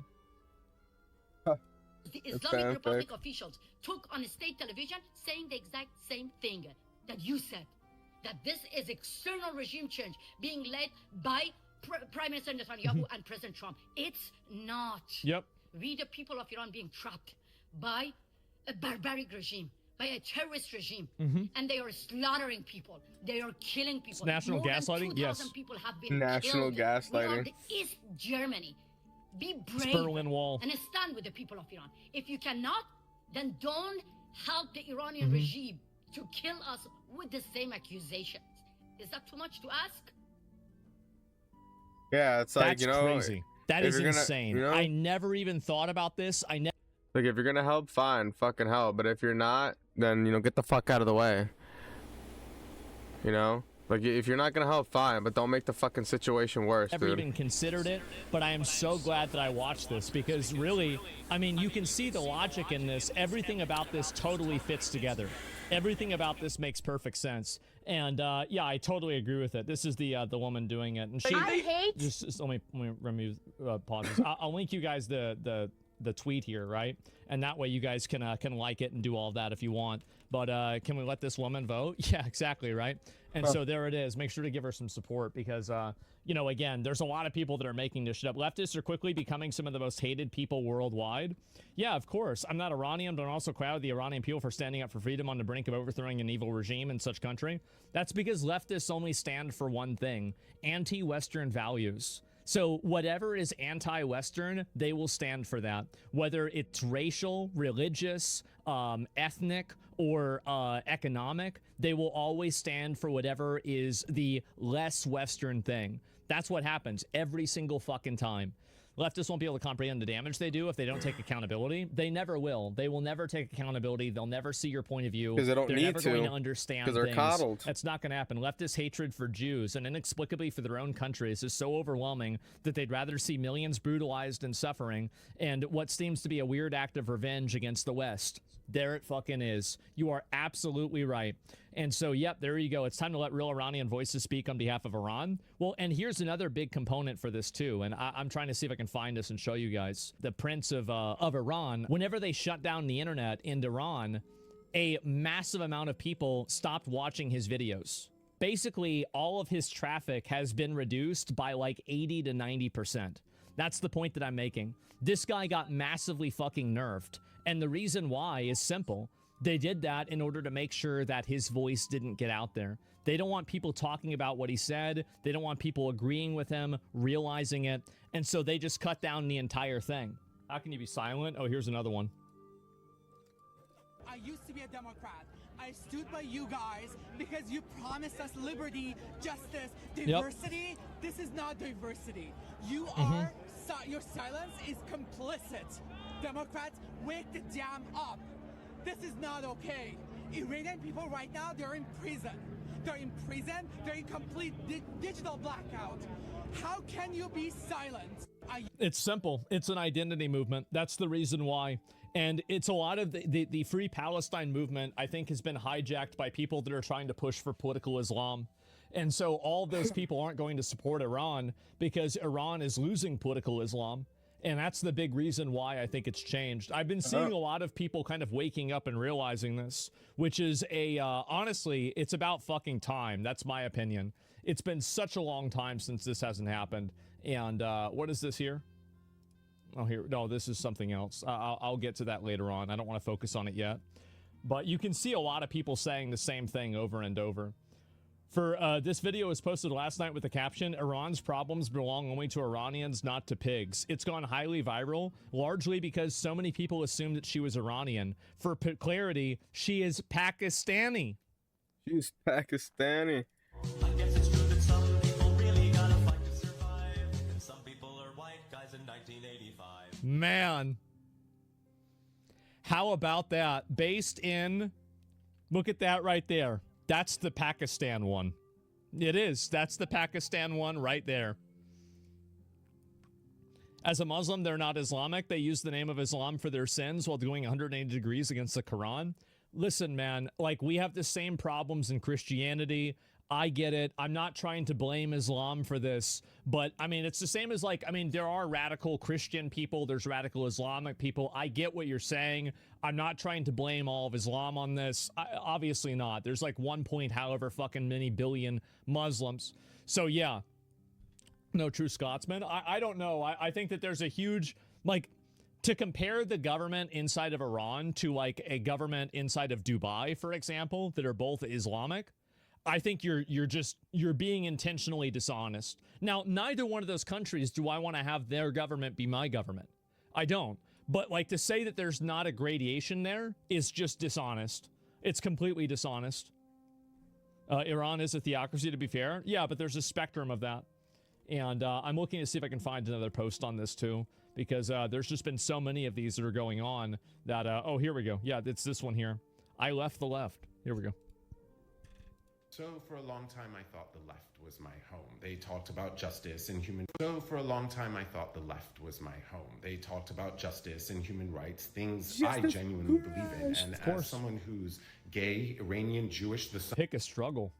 Son of immigrants, I thought this was where those values actually lived. That all fell apart for me in 2022 after the murder of Mahsa Amini, when Iranians were being killed for fighting for basic freedom. And all of those voices that never seemed to shut up about justice, all of a sudden just seemed to disappear. Listen to that again. Sorry, I spoke over it. I want to repeat this. Amini, when Iranians were being killed for fighting for basic freedom. And all of those voices that never seemed to shut up about justice, all of a sudden just seemed to disappear. Then October 7th happened, and anti-Semitism exploded under the guise of anti-Zionism. Now watching what's Abso-fucking-lutely. And sometimes I even feel uncomfortable making Jew jokes because I'm worried that, like, I don't hate Jews. Sorry, guys. I know. I'm woke, right? But I don't hate Jews. Well, actually, if I was woke, I'd hate them too. But anyway, maybe I'm just normal, right? I don't really hate Jews. But like sometimes I feel like I make jokes about it, and there's so many detrimental and negative jokes about Jews now that it's almost like the problem that I have about it is the same as the problem with the jokes about white people, where it's okay to make negative and like degrading jokes about white people, but like how much of that is really fair when, like, I have no problem making Jew jokes, but why can I only make Jew jokes? Does that make sense? Yeah, seriously. Low-hanging fruit? Yeah, I guess so. It's imbalanced? Yeah, it's imbalanced. Happening in Iran today, watching people risk their lives on the streets. I keep asking myself the same question I asked in 2022 and in 2023, which is, where the fuck is everybody? Where the fuck is everybody? Yeah. Great question. Where are they? Because the people showing up for Iranians right now are the ones the left warned us about. The people who we are told are anti-justice are the ones speaking up for justice in Iran. That's right. Literally. That's what I said before. They don't hate the fascists. They want to be the fascists. And the ones who are supposedly the arbiters of justice are completely silent. That's right. right. You know who's going hard for Iran right now? Israelis and Jews. And for most of the left, the optics of their trendy hatred of Israel matters more than solidarity with the people of Iran who are, risking their lives in the bravest ways imaginable. Walking away from... Absolutely fucking cooked. Completely agree. Let's replay that. Completely silent. You know who's going hard for Iran right now? Israelis and Jews. And for most of the left, the optics of their trendy hatred of Israel matters more than solidarity with the people of Iran who are risking their lives in the bravest ways imaginable. Unfathomably fucking based. Walking... Like, the thing is that... Yeah, and it's like, it's a Jew. Yeah, exactly. And yeah, they totally expose the left's message. They have. I can't imagine... Like, I can't imagine being a left-wing person right now and not thinking that I'm an idiot. I mean, do I have to go down the list again? You're supporting dictators that are killing their own people, that have caused one of the biggest, most massive refugee crises in modern history. You're defending Venezuelan gangs. You're defending communists, gangs. You're defending liberal child terrorist predators, organizations who rape and kill their own people, not to mention foreigners that they disagree with. You're supporting, let's see, illegal aliens. You're supporting burning down random people's cars. It's basically, it's almost like whatever they pick, the good option is the other one. Somalian fraud from people that are, and this is the craziest thing about the Somalian thing, is that you listen to them talk about their own country, and this is like, I'm Adolf Hitler.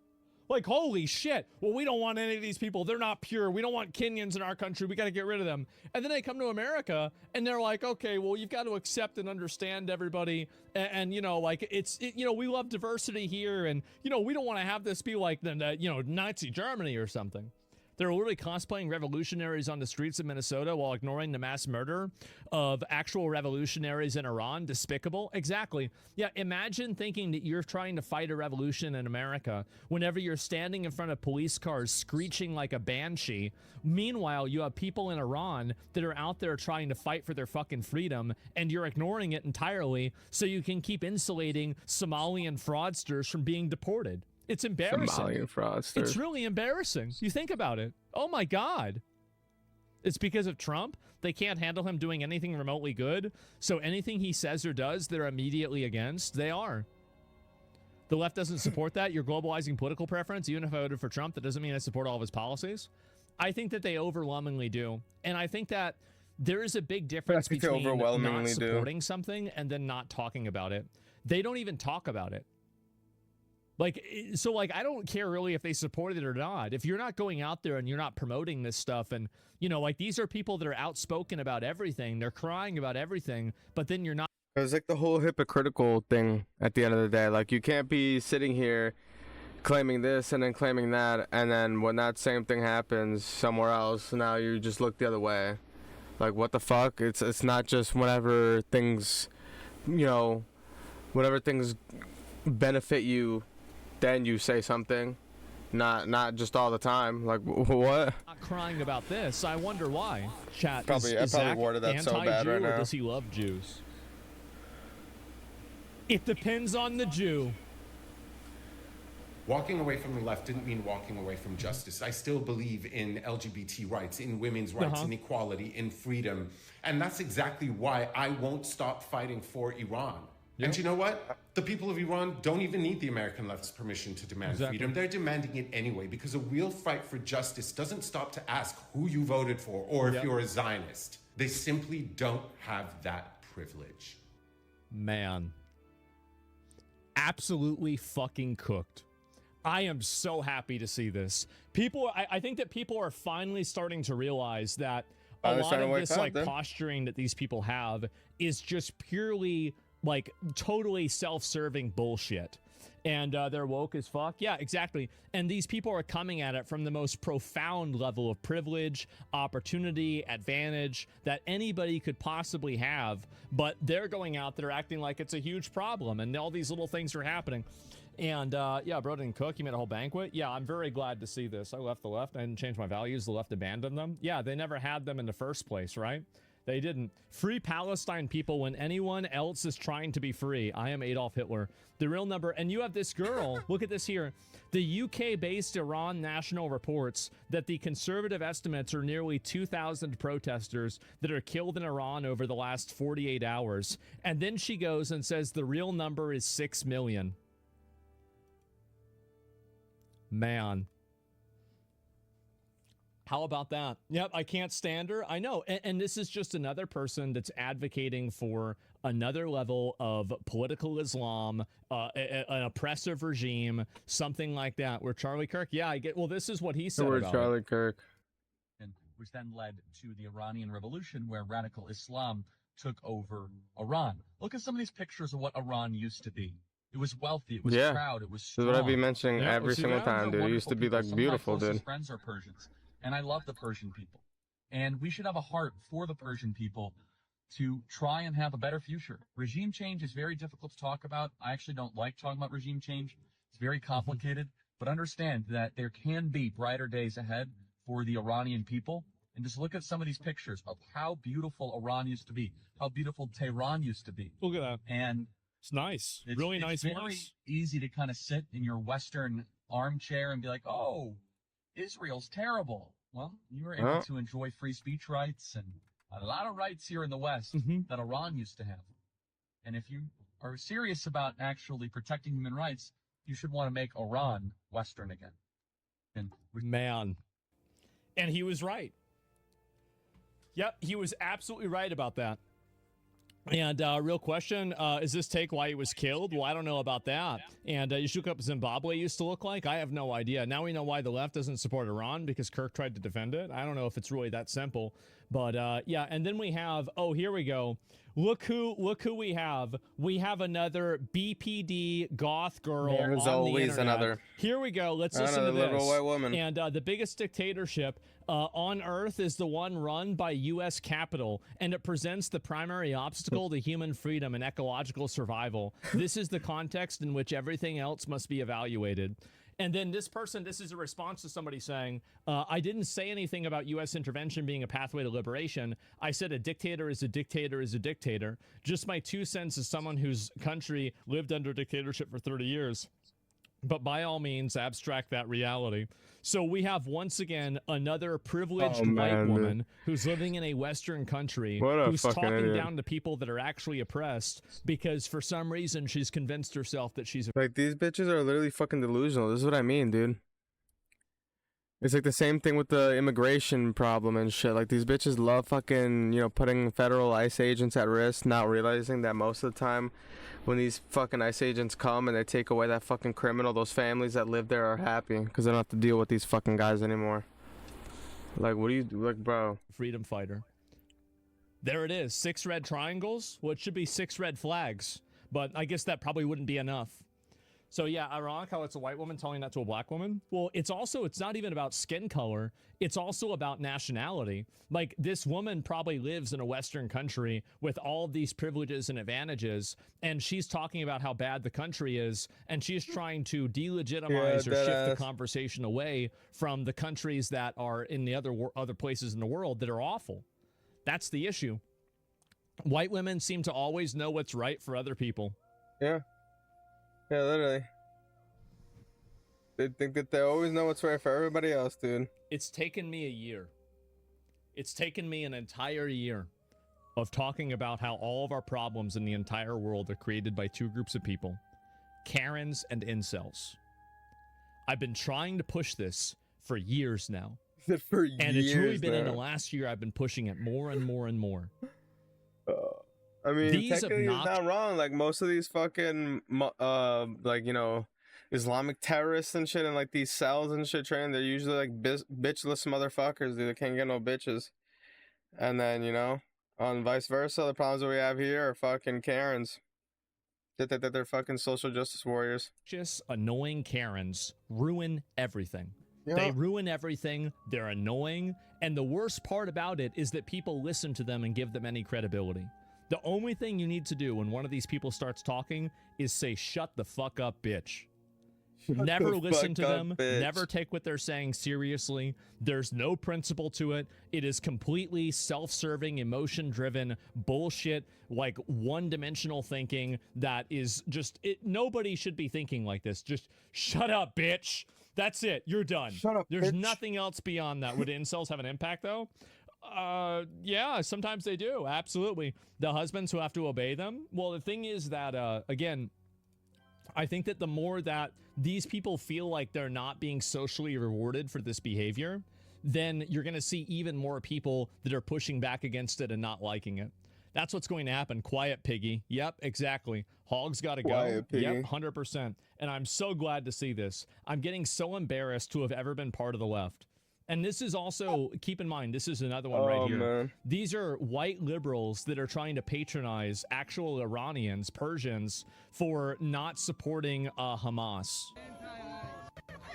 Pro-white, I saw this yesterday. White pro-Hamas liberals harass Iranians at anti-Islamic regime rally in Washington state. Oh my God. That's where we're at. That's it.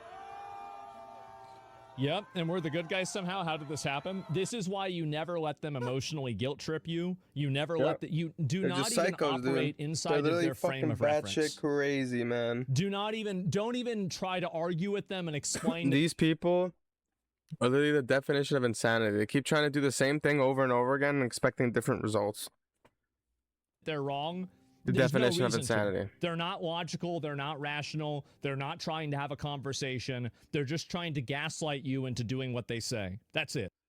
Yeah, these people don't fucking care about nothing. They just want you to fucking feel the same way they do because they say you have to. But anyways, that's enough of talking about this shit. You know, it's fucking draining me out right now. I hope you guys have a good one. Make sure to stay safe out there. If anybody finds out anything else, you know, anything else that I should post to my channel regarding this, you know, please make sure to send me like a link to it down below. And have a great one, dude. I'm not even gonna say leave a like, comment, and subscribe, because at the end of the day, I don't really care about any of that stuff. I care about this getting out there. So, you know, stay safe out there. And if you guys are protesting out there in Iran, you know, keep your head down and make sure you live to fight another day. Peace out.